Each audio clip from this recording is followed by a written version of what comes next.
Their noonday meal was ready, and Kino's father came in from the fields, and when he had washed, they all sat down to eat.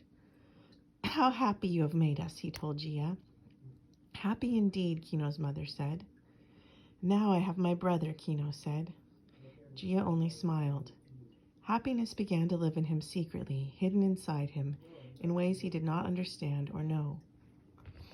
The good food warmed him, and his body welcomed it. Around him, the love of the floor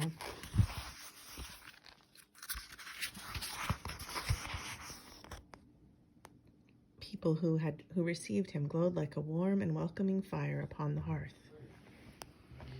Time passed, and Gia grew up in the farmhouse to be a tall young man, and Kino grew at his side, solid and strong, but never as tall as Gia. Setsu grew too, from a mischievous, laughing little girl into a gay, willful, pretty girl. But time, however long, was split in two parts by the big wave. People spoke of the time before and the time after the big wave.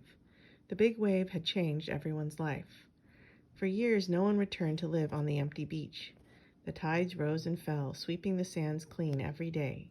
Storms came and went, but there was never again such a wave as the big one. Then people began to think that perhaps there would never be again such a big wave. The few fishermen who had listened to the tolling bell from the castle and had been saved with their wives and children had gone to other shores to fish, and they had made new fishing boats. But as time passed after the big wave, they began to tell themselves that there was no beach quite so good as the old one. There, they said, the water was deep and great fish came close to the shore in schools. They did not need to go far out to sea to seek the booty. The channels between the islands were rich. Now Kino and Gia had not often gone to the beach again either. Once or twice they had walked along the place where the street had been, and Gia had searched for some keepsake from his home that the sea might have washed back to the shore. But nothing was ever found. The surf was too violent above deep waters, and even bodies had not returned. So the two boys, now young men, did not visit the deserted beach very often. When they went to swim in the sea, they walked across the farm and over another fold of the hill.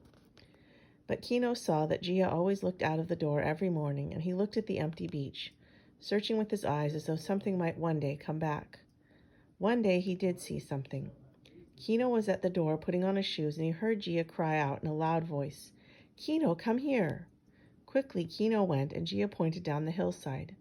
"Look, is someone building a house on the beach?"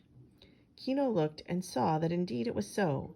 Two men were pounding posts into the sand, and a woman and a child stood near, watching. "Can it be that they will build again on the beach?" he exclaimed.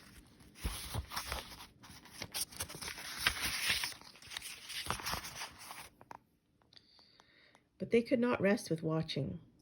They ran down the hill to the beach and went to the two men. "Are you building a house?" Gia cried. The men paused, and the elder one nodded. "Our father used to live here, and we with him. During these years we have lived in the outhouses of the castle and have fished from other shores. Now we are tired of having no homes of our own. Besides, this is still the best of all beaches for fishing." "But what if the big wave comes back?" Kino asked. The men shrugged their shoulders.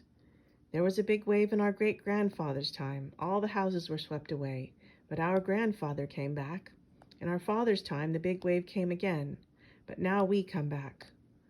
"What of your children?" Kino asked anxiously. "The big wave may never come back," the men said, and they began to pound the post into the sand again. All this time Gia had not said another word. He stood watching the work, his face musing and strange. The big wave and the sorrow it had brought had changed him forever. Never again would he laugh easily or talk carelessly. He had learned to live with his parents and his brother, dead, as Kino's father had said he would, and he did not weep. He thought of them every day, and he did not feel they were far from him or he from them. Their faces, their voices, the way his father talked and looked, his mother's smile, his brother's laughter, all were with him still and would be forever. But since the big wave, he had been no longer a child. In school, he had earnestly learned all that he could, and now he worked hard on the farm. He valued deeply everything that was good. Since the big wave had been so cruel, he could not bear cruelty, and he grew into the kindest and most gentle man that Kino had ever seen. Gia never spoke of his loneliness.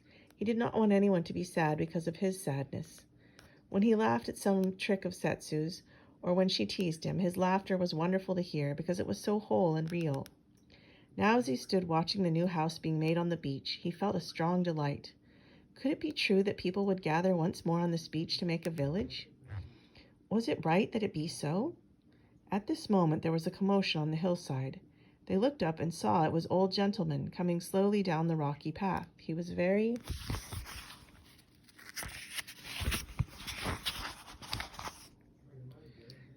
old indeed now, and he walked with difficulty. 2 men-servants supported him. The elder builder threw down his stone mallet. "Here comes our old gentleman," he told the others. "He's very angry, or he wouldn't have left the castle." Anyone could see that Old Gentleman was angry. He grasped his long staff, and when he came near them, he pulled his beard and moved his eyebrows. His body was as thin as a bamboo, and with the wind blowing his white hair and long white beard, he looked like an ancient god out of the temple. "You foolish children," he cried in his high old voice. "You have left the safety of my walls and come back to this dangerous shore to make your home, as your fathers did before you. The big wave will come back and sweep you into the ocean again." "It may not come, ancient sir," the elder builder said mildly. "It will come," Old Gentleman insisted. "I have spent my whole life in trying to save foolish people from the big wave, but you will not be saved." Suddenly Gia spoke. "This is our home, dangerous as it is, threatened by the volcano and by the sea. It is here we were born." Old Gentleman looked at him. "Don't I know you?" he asked. "Sir, I was once in your castle," Gia replied. Old Gentleman nodded. "Now I remember you. I wanted you for my son. Ah, you made a great mistake, young man. You could have lived in my castle safely forever, and your children would have been safe there too. The big wave never reaches me." Gia shook his head. "Your castle is not safe either," he told Old Gentleman. "If the earth shakes hard enough, your castle will crumble too. There is no refuge for us who live on these islands. We are brave because we must be." "Ha," the builder said, "you are right," and they went back to pounding the foundation posts. Old Gentleman rolled his eyes a few times. "Don't ask me to save you the next time the big wave comes," he told everybody. "But you will save us," Gia said gently, "because you are so good." Old Gentleman shook his head at this and then smiled. "What a pity you would not be my son," he said, and then he went back to the castle and shut the gates.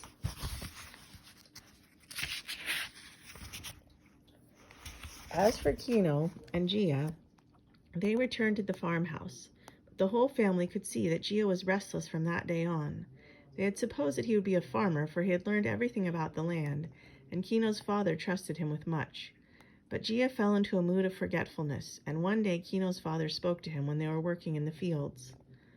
"I know that you are too good a son to be forgetful on purpose," he said. "Tell us what is on your mind." "I want a boat," Gia said. "I want to go back to fishing." Kino's father was shaping a furrow. "Life is stronger than death," he said quietly. From that day on, the family knew that someday Gia would go back to the sea, and that he would build himself a house on the beach. One after another now, 7 houses had risen, the frail wooden houses of fisher folk that the big wave could lift like toys and crush and throw away. But they sheltered families, men and women and children, and again they were built with no windows toward the sea.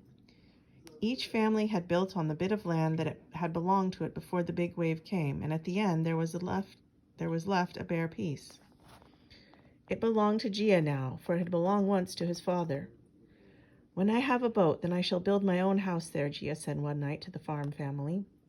"I shall pay you wages from this day," Kino's father said. "You have become a man."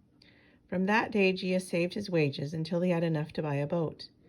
It was a fine boat, slender and strong, of seasoned wood, and the sails were new. On the day he got it, he and Kino sailed it far into the channel, and Gia had not been so happy since before the big wave. Kino could not forget the deep, still cold of the bottomless waters upon which they floated. But Gia thought only of the joy of having a boat of his own, and Kino did not want to spoil his joy by any hint of fear. "I knew all the time that I had to come back to the sea," he told Kino. Then, to Kino's surprise, Gia grew very red. "Do you think Setsu would be afraid to live on the beach?" he asked Kino. Kino was surprised. "Why should Setsu live on the beach?" he asked. Gia grew redder still, but he held his head high.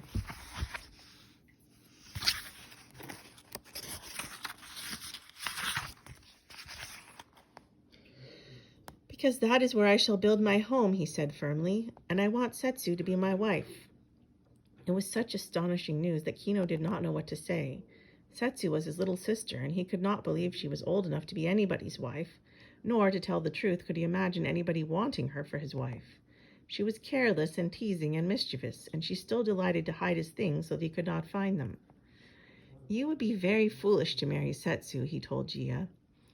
I don't agree with you, Gia said, smiling. But why would you want her? Kino urged. Because she makes me laugh, Gia said.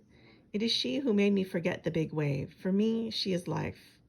But she's not a good cook, Kino said. Think how she burns the rice because she runs outside to look at something. I don't mind burned rice, Gia said, and I will run out with her to see what she sees. Kino said no more, but he kept looking at his friend. Gia, wanting to build a house to marry Setsu, he could not believe it. When they got home, he went to his father. Do you know that Gia wants to marry Setsu? He asked. His father was looking over his seeds, for it was springtime again. I've seen some looks pass between them, he said, smiling. But Gia is too good for Setsu, Kino said. Setsu is very pretty, his father said. Kino was surprised. With that silly nose she has? I believe that Gia admires her nose, his father said calmly. I don't understand that, Kino replied. Besides, she will hide his things and tease him and make him miserable. What makes you miserable will make him happy, his father said. I don't understand that either, Kino said soberly. Someday you will understand, his father said, laughing. Do you remember that I told you life is stronger than death? Gia is ready to live. On the day in the early summer that Gia and Setsu were married, Kino still did not understand.